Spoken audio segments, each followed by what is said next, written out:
Hi hello అందరికీ నమస్తే. ఇప్పుడు పెద్ద ఎత్తున చర్చ జరుగుతున్నటువంటి ఒకే ఒక అంశం తల్లికి వందనం. ఈ కార్యక్రమంతో మరి కూటమి మీద ఉన్నటువంటి ఈ 1 ఇయర్లో వచ్చినటువంటి నెగిటివ్ అంతా కూడా ఈ ఒక తల్లికి వందనం పథకంతో పోయిందని చెప్పి ఒక వర్గం మీడియా ఉంటుంది కదా, ఆ వర్గం మీడియా ఎలివేషన్స్ ఇస్తూ ఉన్నారు. ఇక తిరుగులేదు, అద్భుతంగా అమలు చేస్తూ ఉన్నారు పథకం, జగన్మోహన్ రెడ్డి కంటే డబల్ అని చెప్పేస్తూ ఉన్నారు. సో చంద్రబాబు నాయుడు గారు కూడా అదే చెప్తా ఉన్నారు. ఇక సూపర్ 6 అన్నీ ఇచ్చేసాం, ఎవరన్నా అడిగితే వాళ్ళ నాలుక మందం ఉన్నట్టే అని కూడా ఆయన మాట్లాడడం జరిగింది. అయితే వీళ్ళు ఇచ్చేటువంటి ఎలివేషన్స్లో జగన్మోహన్ రెడ్డి గారి పేరు మోత మోగిపోతుంది. ఇది వాస్తవం, గ్రౌండ్ రియాలిటీ చెప్తా ఉన్నా నేను. ఎందుకంటే ఫర్ ఎగ్జాంపుల్ ఇప్పుడు అంతరిక్షం ఉంటుంది, అంతరిక్షంలో చాలామంది అడుగు పెడతారు.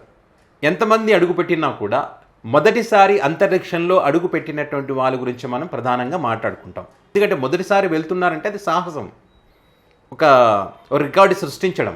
ఆ తర్వాత ఎంతమంది అయినా వెళ్తారు ఒకసారి వెళ్ళొచ్చిన తర్వాత కదా. సో అదే రకంగా వైఎస్ రాజశేఖర రెడ్డి గారు ఉన్నప్పుడు ఆరోగ్యశ్రీని తీసుకొచ్చారు. ఇప్పుడు చంద్రబాబు నాయుడు గారు ఎన్టీఆర్ ఆరోగ్యశ్రీ అని పెడితే ఆ ఆరోగ్యశ్రీ వైఎస్ఆర్ ఆరోగ్యశ్రీ అని మర్చిపోతున్నారా? ఎన్టీఆర్ ఆరోగ్యశ్రీ ఉన్నా కూడా వైఎస్ఆర్ ఆరోగ్యశ్రీ అని అంటారు. వైఎస్ఆర్ ఆరోగ్యశ్రీ అనకపోయినా ఆరోగ్యశ్రీ అంటే గుర్తుకొచ్చేది వైఎస్ రాజశేఖర రెడ్డి గారు. ఇది నిజం 2 తెలుగు రాష్ట్రాలలో. అదేవిధంగా అంబులెన్స్ సౌండ్ వినిపిస్తే కూడా గుర్తుకొచ్చేది వైఎస్ఆర్ గారే 2 తెలుగు రాష్ట్రాలలో. ఇప్పుడు వీళ్ళు ఇచ్చిన దానికన్నా మించి, అంతకు మించి మేము ఎంత చేస్తామన్నా కూడా మొదటిగా గుర్తొచ్చేది వాళ్ళే. ఇప్పుడు తల్లికి వందనం పరిస్థితి కూడా అదే. జగన్మోహన్ రెడ్డి గారు అమ్మఒడి పథకాన్ని సృష్టించినటువంటి వ్యక్తి, దాని సృష్టికర్త జగన్మోహన్ రెడ్డి. గతంలో ఎప్పుడూ లేదు, దేశంలో ఎక్కడా లేదు. మరి ఈ పథకం ద్వారా పేదలందరికీ చదువు దగ్గర చేయాలన్న ఉద్దేశంతో తీసుకొచ్చినటువంటి పథకం అమ్మఒడి పథకం. మరి ఈ అమ్మఒడి పథకానికి సంబంధించి గతంలో ఏం మాట్లాడారు? అమ్మకు ఒడి నాన్నకు బుడ్డి అన్నారు. అమ్మఒడి పథకం ద్వారా 15,000 రూపాయలు ఇస్తే మహాసేన రాజేష్ లాంటి వాళ్ళు మరి ఇట్లా డిజిటల్ స్క్రీన్ మీద లెక్కలు క్యాల్కులేషన్ చేశారు. సంవత్సరానికి ఇంత, అదే డివైడ్ చేసి రోజుకు 4 రూపాయలు బిచ్చగాళ్ళు అది ఇదని మాట్లాడినటువంటి పరిస్థితి కూడా మనం చూసాం.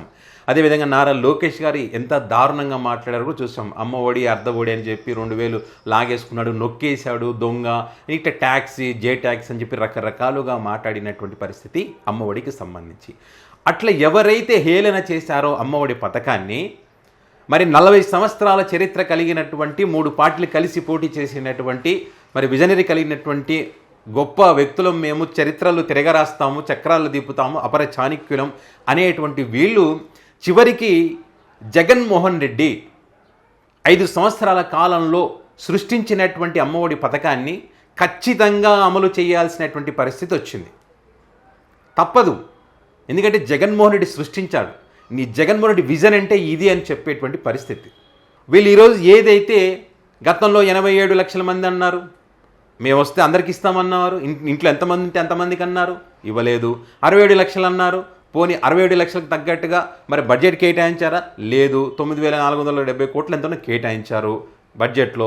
దీంట్లో ఇచ్చింది ఎంత, కేటాయించింది ఎంత? 8,248 కోట్లు కేటాయించారు. సో వాళ్ళు చెప్పేది ఏదేమో 67 లక్షల విద్యార్థులు, ఆ లెక్కన చూసుకుంటేనేమో 10,000 కోట్లకు పైగా ఖర్చు అవుతుంది. సో ఇట్లా అన్ని అబద్ధాలే చెప్తున్నప్పటికీ, వాళ్ళు పోనీ ఎంతో కొంతమందికి వేసినప్పటికీ, మేము అద్భుతం చేస్తామని చెప్తున్నప్పటికీ, ఆ వేసినటువంటి వారికి సంబంధించి ఇగో పలానా కుటుంబంలో ఇంతమందికి పడ్డాయి అని చెప్తున్నటువంటి క్రమంలో, వాళ్ళే వీడియోలు తీసి పెడుతున్నటువంటి క్రమంలో చాలామంది చెప్తుంది ఏంటి, మాకు అమ్మ ఒడి పడింది, మా ఇంట్లో 2 పడింది, మా ఇంట్లో 3 పడింది. అది ఫేకా నిజమా అనే విషయాన్ని పక్కన పెడదాం, దాని గురించి పక్కన పెడదాం. ఎందుకంటే ఒకటే అకౌంట్ చూపించి, అకౌంట్ నెంబర్ ఒకటే, చాలామంది దాన్ని ఇగో మా అకౌంట్లో 60,000 పడ్డాయి, మా అకౌంట్లో 30,000 పడ్డాయి, మా అకౌంట్లో 2 పడ్డాయి అని చెప్పి చూపిస్తూ ఉన్నారు. ఒకటే అకౌంట్. సోషల్ మీడియా వేదిక పెద్ద ఎత్తున మరి ఆ అకౌంట్ పెద్ద ఎత్తున ట్రోల్ అవుతా ఉంది కూడా, దానికి సంబంధించి ఆన్సర్ లేదు. సో అట్లా పడుతున్నప్పుడు కూడా వాళ్ళు చెప్పేది ఏంటంటే అమ్మఒడి పడింది, అమ్మఒడి పడింది, అమ్మఒడి పడింది, అమ్మఒడి పడింది. సో ఈ అమ్మఒడి పేరును మర్చిపోలేకపోతా ఉన్నారు. దాని సృష్టికర్త జగన్మోహన్ రెడ్డి కాబట్టి మరి జగన్మోహన్ రెడ్డి అధికారంలో ఉన్నప్పుడు టైం టు టైం అమ్మఒడి పథకాన్ని వేశారు. సో ఇప్పుడు అధికారం కోల్పోయిన తర్వాత, అధికారంలో లేకున్నా కూడా జగన్మోహన్ రెడ్డి సృష్టించినటువంటి ఆ పథకాన్ని మరి కూటమి చేత, మరి జగన్మోహన్ రెడ్డి తీసుకొచ్చి కూటమి చేత, చంద్రబాబు నాయుడు గారి చేత, అంటే గతంలో ఇలాంటి పథకాలు ఇవ్వనటువంటి పరిస్థితి చంద్రబాబు నాయుడు గారు, అలాంటి చంద్రబాబు నాయుడు గారి చేత మరి పేరు మాత్రమే మారింది, కానీ అదే పథకం, మరి అవే డబ్బులు మరి ఈరోజు అకౌంట్లు పడతా ఉన్నాయి. 15,000 అన్న వీళ్ళు జగన్మోహన్ ఇచ్చినటువంటి 13,000 రూపాయలు వేస్తూ ఉన్నారు. జగన్మోహన్ రెడ్డి 2,000 రూపాయలు ఏదైతే స్కూల్ మెయింటెనెన్స్కి వాటికి అనేది చెప్పారో మరి వీళ్ళు కూడా అదే మెయింటెనెన్స్ అని చెప్పాల్సినటువంటి పరిస్థితి వచ్చింది. మరి ఎవరిది విజన్ ఉన్నట్టు ఇక్కడ? ఎవరి విజన్ని ఎవరు కాపీ కొట్టినట్టు ఇక్కడ? ఎవరి పథకాలను ఎవరు కాపీ కొట్టినట్టు ఇక్కడ? మరి ప్రజలకు తెలుసు కదా, తెలుసు కాబట్టి ఈరోజు నువ్వు తల్లికి వందనమన్నా ఇంకోటన్నా కూడా వాళ్ళు చెప్తుంది అమ్మఒడి అమ్మఒడి అమ్మఒడి అమ్మఒడి అంటున్నారు. మోగిపోతుంది. జగన్మోహన్ రెడ్డి తీసుకొచ్చినటువంటి పథకం. నారా లోకేష్ గారేమో పసలేనటువంటి ఛాలెంజ్లు వేస్తూ ఉన్నారు. వైసీపీకి 24 గంటలు టైం ఇచ్చారు. టైం ఇచ్చి ట్రోల్ గురవుతూ ఉన్నారు. గతంలో మీరన్న మాటలే గుర్తు చేస్తూ ఉన్నారు వాళ్ళు. అనవసరంగా అంటే ఇట్లాంటి ఛాలెంజ్లు వేయకూడదు మనం. ఎందుకంటే మనం 2,000 జగన్మోహన్ రెడ్డి లాగేసుకున్నాడు అన్నాం. మళ్ళీ ఇప్పుడు అదే 2,000 మనం తగ్గించాం. ఖచ్చితంగా వాళ్ళ నుంచి ఎలాంటి సంబంధం వస్తుంది? లోకేష్ లాగేసుకున్నాడు, ఎల్ ట్యాక్స్ అంటారు. మనం అప్పుడు జే ట్యాక్స్ అన్నాం కదా, ఇప్పుడు వాళ్ళు ఎల్ ట్యాక్స్ అంటారు. ఎల్ ట్యాక్స్ అంటే లోకేష్ ట్యాక్సే అంటారు. సో వాళ్ళు ఆ రకంగా అంటేనేమో ఇది చట్టపరమైన చర్యలు తీసుకుంటా అంటారు. మీరు గతంలోనేమో సైకో జగన్ అన్నారు. అప్పుడు వీళ్ళే చట్టపరంగా చర్యలు తీసుకుంటామని ఏం మాట్లాడలేదు. వాళ్ళ పని వాళ్ళు చేసుకుంటూ పోయారు. సో ఏదేమైనా మీరు ఈ పథకాన్ని అమలు చేస్తున్నారు అంటే దానికి కారణం దాన్ని సృష్టించినటువంటి జగన్మోహన్ రెడ్డే. జగన్మోహన్ రెడ్డి కాకుండా మీ సొంతంగా మీరేం సృష్టించలేదు కదా. విద్యార్థులను ఆదుకోవాలని మీరేమీ ఈ పథకాన్ని తీసుకురాలేదు కదా, రూపకల్పన చేయలేదు కదా. జగన్మోహన్ రెడ్డి గెలవకూడదంటే మనం ఏం చేయాలంటే ఈ పథకాన్ని అమలు చేయాలని చెప్పి జగన్మోహన్ రెడ్డి కన్నా ఎక్కువ ఇస్తామని చెప్పి సేమ్ అధికారంలోకి వచ్చిన తర్వాత జగన్మోహన్ రెడ్డి ఎంత ఇచ్చాడో అంతే ఇస్తున్నటువంటి పరిస్థితి. సో అందుకే మీరు ఈ పథకం అమలు చేస్తున్న జనాలకు జగన్మోహన్ రెడ్డి గుర్తొస్తున్నాడు. అమ్మఒడి ఒక సంవత్సరం ఎగురగొట్టేస్తారు మీరు, అది మర్చిపోయి ఎలివేషన్స్ ఇచ్చుకుంటున్నారు. ఆ ఎలివేషన్స్లో కూడా జగన్మోహన్ రెడ్డే ఉన్నాడు. సో నేను చెప్పిన దాంట్లో వాస్తవం ఉందా లేదనే దానికి సంబంధించి మీరు మీ ప్రాంతాల్లో ఒక్కసారి అడగండి. మీ అకౌంట్లో డబ్బులు పడినాయి, స్కూల్ పని అడగండి. వాళ్ళు అమ్మఒడి అంటారా, తల్లికి వందనం అంటారు, మీరే కనుక్కున్న తర్వాత కింద కామెంట్ రూపంలో పెట్టండి. ఎందుకంటే కొంతమంది జీర్ణించుకోలేరు అనమాట మనం చెప్పేది. నేను వాస్తవాలు చెప్తా ఉన్నాను ఇక్కడ అంతే.